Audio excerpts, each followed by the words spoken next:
August মাসে জুয়েল আর আমার ২৬তম বিবাহ বার্ষিকী হতো ২৮শে অগস্টে। তার আগেই সে আমাকে ছেড়ে চলে গেল। তো জুয়েল আমি প্রথমে তো আমরা একজনকে ভালোবেসেছি, কিন্তু পরে আমরা একরকম বন্ধুত্বের আমাদের সম্পর্কটা বেশি দৃঢ় ছিল। আমরা একসাথে যোগ করতাম, হাসতাম, একসাথে ট্রাভেল করতে পছন্দ করতাম, একসাথে মুভি দেখতে যেতাম। মানে ও আমার আসলে পুরা সাথী, বন্ধু সবই ছিল এবং অসম্ভব ভালো একটা মানুষ। এটা আপনারা সবাই জানেন, জুয়েল ভীষণ ভালো একটা মানুষ, ভালো শিল্পী এবং ওর যে গানগুলা সেগুলা মানে আমি বলবো যে চিরদিনই মানুষের মনে গেঁথে থাকবে। সে 90s-এর সেই গানগুলো এখনও মানুষ শুনে।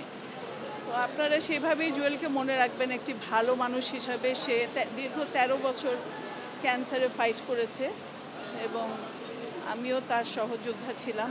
এখন আমি বলবো সে জিতেছে, সে যুদ্ধ সে জিতেছে। এখন সে আর সাফার করছে না, সে আর কষ্ট পাচ্ছে না। সো এখন জুয়েল ভালো আছে, ওর মুখটা দেখলেই বোঝা যায় অনেক শান্তিতে আছে। এবং ও যখন চলে গেল, ওর আব্বা, ওর আম্মা, আমি আর আমার মেয়ে, আমরা চারজন ওর হাত ধরেছিলাম। তো একা যায়নি, যাওয়ার সময় দুনিয়া ছেড়ে আমরা সবাই ওর হাত ধরেছিলাম।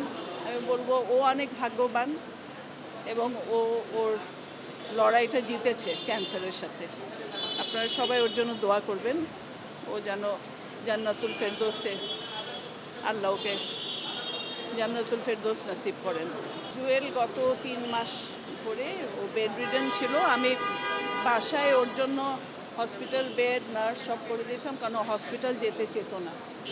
তো আসলে ও কিছু বলতেও চেত না, খালি আমাকে ২-১ বার বলেছে আমার এই জীবনটা ভালো লাগে না। আমি বলছি আমারও তো ভালো লাগে না। তো এইটাই আর কি, আমরা জানতাম যে কোনো চিকিৎসা নাই। তো এই জন্য আমি বলবো আসলে জিতে গিয়েছে। এখন ও চলে গেছে, অনেক ভালো জায়গায় চলে গেছে, অনেক শান্তিতে আছে। ওকে এরকম কষ্টে, যারা ওকে ভালোবাসে এই কষ্টে দেখে কেউ আসলে এটা চেতনা যে আরও এভাবে কষ্টে আরও দীর্ঘদিন বাঁচুক। ভালো হলে ঠিক একটা কথা, কিন্তু ওর আসলে ভালো হওয়ার কোনো চান্স ছিল না। সেটা আসলে এই ব্যাপারগুলো আমি বলতে পারবো না।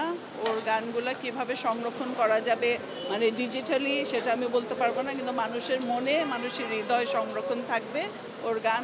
ওর গান শুনে আমি ওকে ভালোবেসেছি এবং ওর সাথে আমি গত ২৬ বছর কাটিয়েছি। ওর গান আমার হৃদয়ে যেভাবে আছে মৃত্যু পর্যন্ত থাকবে। আমি চাই মানুষের হৃদয়ে থাকুক। বাকি সংরক্ষণ কিভাবে করতে হবে এসব নিয়মকানুন আমি জানি না।